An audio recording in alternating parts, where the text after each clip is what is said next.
Hello नमस्कार साथियों, आप सब लोग कैसे हैं। तो आप लोगों को इसके पहले वाले वीडियो में मैंने आदिश राशियाँ और सदिश राशियों के बारे में थोड़ा डिटेल से बताया था और आगे की जो बातें हैं वो आज आप लोगों को मैं इधर बताऊंगा। तो मैंने आप लोगों को गति के बारे में समझाया था थोड़ा बहुत। तो अब हम आगे पढ़ेंगे, यहाँ पर दूरी के बारे में हम लोग पढ़ेंगे कि आखिरकार दूरी है क्या। दूरी एक ये राशि होती है दूरी। तो आप लोग दूरी से तो थोड़ा बहुत अनुभव कर सकते हैं कि दूरी क्या होती है। तो दूरी जो होती है किसी वस्तु द्वारा चली गई जो लंबाई है, कुल लंबाई, उसी को हम बोलते हैं दूरी। हम लिखेंगे इधर किसी वस्तु द्वारा किसी वस्तु द्वारा किसी वस्तु द्वारा किसी वस्तु द्वारा यहाँ पर हम वस्तु के साथ में किसी पिंड द्वारा भी कर सकते हैं, किसी व्यक्ति द्वारा भी कह सकते हैं, किसी वस्तु। तो यहाँ पर कुछ भी हो सकता है, आप लोगों को जो बेहतर लगे आप वो लिख सकते हैं। किसी वस्तु द्वारा तय की गई गई कुल लंबाई को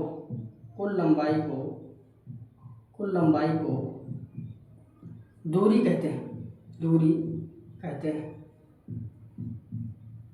तो आप लोगों को समझ में आया कि दूरी है क्या। किसी वस्तु द्वारा तय की गई कुल लंबाई को दूरी कहते हैं। बहुत जगह आप लोगों को ऐसा भी लिखा हुआ मिल सकता है कि किसी वस्तु द्वारा किसी समय में तय की गई कुल लंबाई को दूरी कहते हैं। तो आप लोग खुद समझ पा रहे हैं कि समय तो लगेगा ही, समय तो कंटिन्यू चल रहा है, उसको लिखें या ना लिखें कोई फर्क नहीं पड़ता है। तो किसी वस्तु द्वारा तय की गई कुल लंबाई को दूरी कहते हैं। और इससे संबंधित आगे बात है, इसे दूरी को हम लोग प्रदर्शित करते हैं, इसे x से प्रदर्शित करते हैं। नहीं, दूरी को हम d से प्रदर्शित करेंगे, इसे d से प्रदर्शित करते हैं।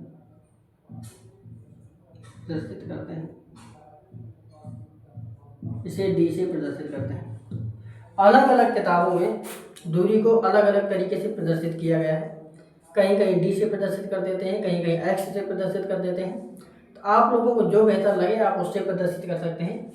तो मैं इसको हमेशा d से प्रदर्शित करता हूँ, इसे d से प्रदर्शित करते हैं। और अगली बात लिखेंगे, यह मूल राशि है। यह मूल राशि, जो दूरी होती है वो मूल राशि होती है। और भी आगे बात लिख सकते हैं, यह अदिश राशि है। तो किसी वस्तु द्वारा तय की गई कुल लंबाई को हम लोग क्या बोलते हैं, दूरी बोलते हैं। इसे d से प्रदर्शित करते हैं। यह मूल राशि है, यह अदिश राशि है। और एक बात लिख लेना, दूरी सदैव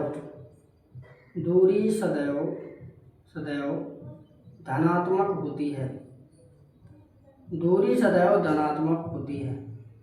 आप लोगों को ये बात रख लेना है, बहुत बार बहुविकल्पीय में जो ऑब्जेक्टिव क्वेश्चन होते हैं उसमें पूछ लिया जाता है कि दूरी धनात्मक होती है, ऋणात्मक होती है, सदैव धनात्मक होती है, सदैव ऋणात्मक होती है, शून्य हो सकती है। ऐसे करके ऑप्शन दे करके आप लोगों से पूछा जा सकता है। तो आप लोग याद रखना है, दूरी सदैव धनात्मक होगी, मतलब जो d का मान है वो हमेशा पॉजिटिव रहेगा। आप ऐसा भी समझ सकते हैं। तो क्या आप लोगों को दूरी अच्छे से समझ में आ गया है? अगर आप लोगों को दूरी अच्छे से समझ में आ गया है तो मैं अब आप लोगों को बताऊंगा विस्थापन क्या है। विस्थापन को समझते हैं। तो विस्थापन और दूरी में बहुत बड़ा अंतर नहीं है, थोड़ा सा अंतर होता है। विस्थापन क्या होता है, किसी वस्तु द्वारा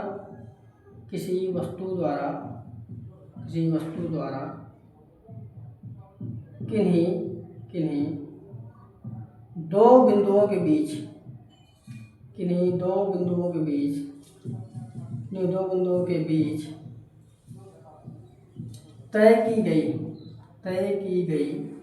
तय की गई न्यूनतम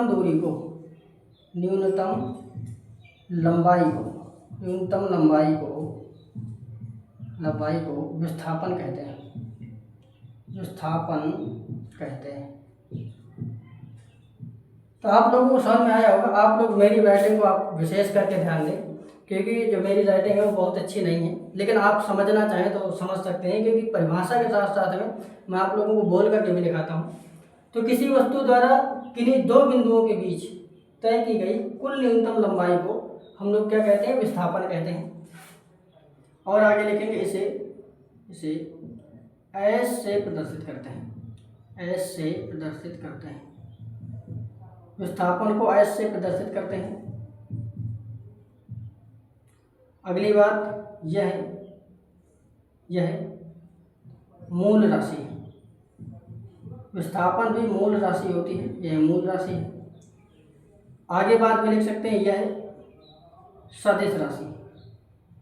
इस बात को आप लोगों को याद रखना है कि विस्थापन सदिश राशि होती है, यह सदिश राशि है। और अगली बात यह है कि विस्थापन धनात्मक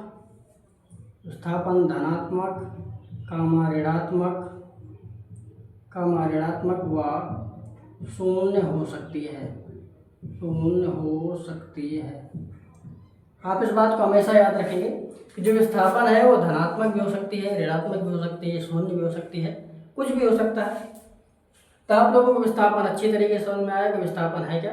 किसी वस्तु द्वारा किन्हीं दो बिंदुओं के बीच तय की गई न्यूनतम जो दूरी है, न्यूनतम लंबाई हम लोग बोलेंगे, दूरी नहीं बोलेंगे क्योंकि दूरी हम पढ़ चुके हैं। तो इसको हम बोलते हैं विस्थापन। इसे एस से प्रदर्शित करते हैं। ये मूल राशि है या सदिश राशि है। विस्थापन धनात्मक, ऋणात्मक और शून्य हो सकती है। अब मैं छोटी सी बात आप लोगों को समझाता हूँ। जैसे मान लीजिए कि एक ये बिंदु है ए और यहाँ पर एक बिंदु है बी, और मान लीजिए कि हम लोगों को ऐसे करके आप समझ सकते हैं कि मुझे ए से बी की ओर जाना है, ए से बी की ओर जाना है। अब ए से बी की ओर जाने के लिए मेरे पास तीन रास्ते हैं। मैं चाहूँ तो यहाँ से घूम कर जा सकता हूँ, मैं चाहूँ तो यहाँ से जा सकता हूँ, और मैं चाहूँ तो यहाँ से भी जा सकता हूँ। तो आप ऐसा समझ सकते हैं कि जो विस्थापन होता है, विस्थापन वो दो बिंदुओं के बीच में न्यूनतम दूरी होती है। जैसे कोई व्यक्ति यहाँ से ऐसे करके जाएगा तो ये कहलाएगी दूरी, इधर से इधर चला जाएगा तो ये कहलाएगा विस्थापन। तो विस्थापन जो है दो वस्तुओं के बीच की न्यूनतम दूरी होती है। आप ऐसे भी समझ सकते हैं, मैं आपको समझाता हूँ। कोई एक व्यक्ति है ए, और इधर मैं तीन बिंदु मान लेता हूँ। एक एक्स मान लेता हूँ, एक वाई मान लेता हूँ, इधर मैं जेड मान लेता हूँ। अब यहाँ पर तीन बिंदु हैं, इनकी दूरी में फिक्स कर देता हूँ। ये मान लेता हूँ 2 किलोमीटर है, ये मान लेता हूँ 7 किलोमीटर। तो अगर कोई व्यक्ति ए है, वो एक्स बिंदु से स्टार्ट करता है चलना, और सबसे पहले वाई जाता है, वाई से जेड जाता है, जेड से लौट करके पुनः वाई आ जाता है। एक ए व्यक्ति है जो पहले एक्स से वाई गया, वाई से जेड गया, जेड से पुनः वाई आ गया। तो उसके द्वारा तय की गई दूरी कितनी हो जाएगी? उसके द्वारा तय की गई दूरी हो जाएगी, पहले 2 जाएगा, फिर 7 जाएगा तो 9, और 9 से पुनः 7 लौट करके आएगा तो वो चल देगा 16 किलोमीटर। अगर मैं इसको किलोमीटर में मानूँ तो 16 किलोमीटर की उसने दूरी तय कर ली। लेकिन अगर मैं विस्थापन की बात करूँ, विस्थापन कितना होगा उसके द्वारा तय किया, तो विस्थापन जो होगा वो होगा केवल 2 किलोमीटर। विस्थापन जो होगा केवल 2 किलोमीटर होगा। तो आप लोगों को ये बात अच्छी तरीके से समझ में आ गई होगी कि विस्थापन और दूरी में क्या अंतर होता है। अब मैं आप लोगों को जो बताने वाला हूँ वो बताने वाला हूँ चाल के बारे में। तो चाल है क्या? चाल वो नहीं है जो आप लोग करते हैं कभी शरारत, उसको चाल नहीं बोलते हैं। चाल इसी को अंग्रेजी में बोलते हैं स्पीड। तो चाल है क्या? चाल है कि एकांक समय में किसी वस्तु द्वारा जो तय की गई दूरी होती है उसी को हम बोलते हैं चाल। तो अभी तक हम लोग क्या है कि किसी वस्तु द्वारा तय की गई जो दूरी है, लंबाई है, अब एक निश्चित समय में अगर हम लोग तय करते हैं तो वो कहलाएगी चाल। तो लिखेंगे किसी वस्तु द्वारा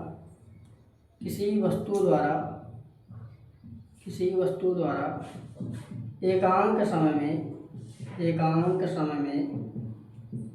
तय की गई दूरी को चाल कहते हैं। तो किसी वस्तु द्वारा एकांक समय में तय की गई दूरी को हम लोग चाल कहते हैं। इसे एस से नहीं प्रदर्शित करेंगे, एक्स से प्रदर्शित करेंगे। इसे एक्स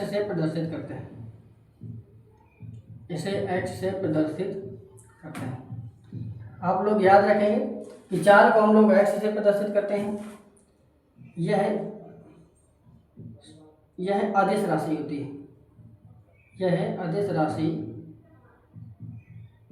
है।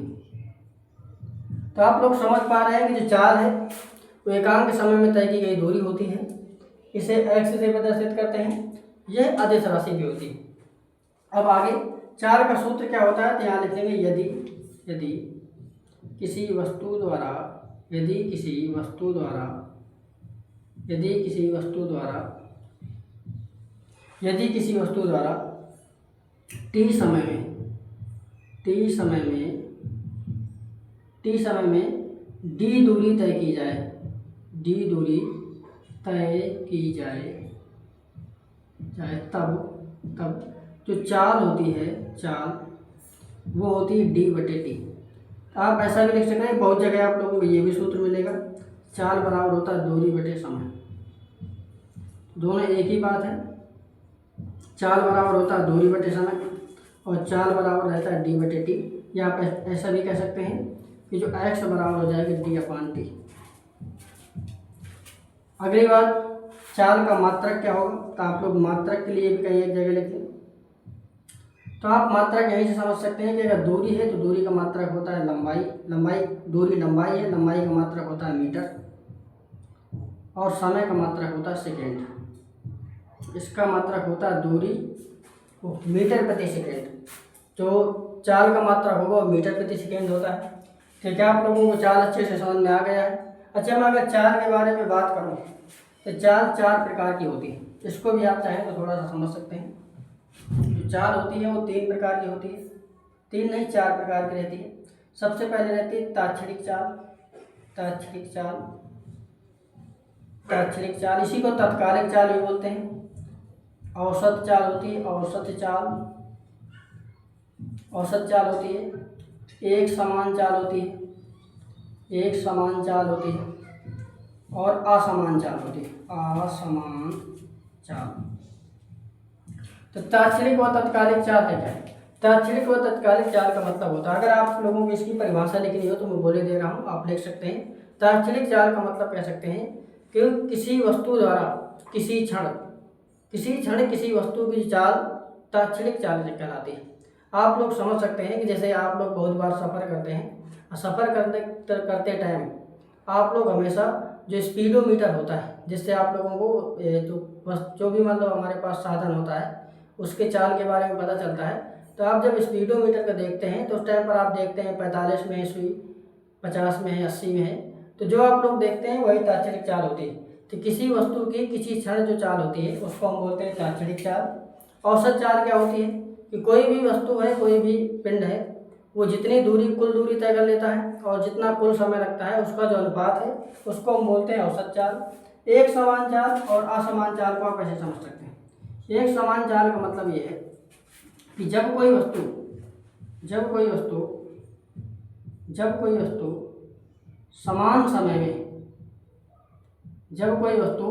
समान समय में समान दूरी तय करती है, तब वहाँ पर जैसे मैं मान लेता हूँ कि 1 घंटे में कोई वस्तु 1 किलोमीटर तय करे या मान लो 5 किलोमीटर तय करती है, तो हमारे पास 1 घंटे का टाइम है और 5 किलोमीटर कोई वस्तु तय कर रही है, फिर अगले 1 घंटे में 5 किलोमीटर तय कर रही है, फिर अगले 1 घंटे में 5 किलोमीटर तय कर रही है।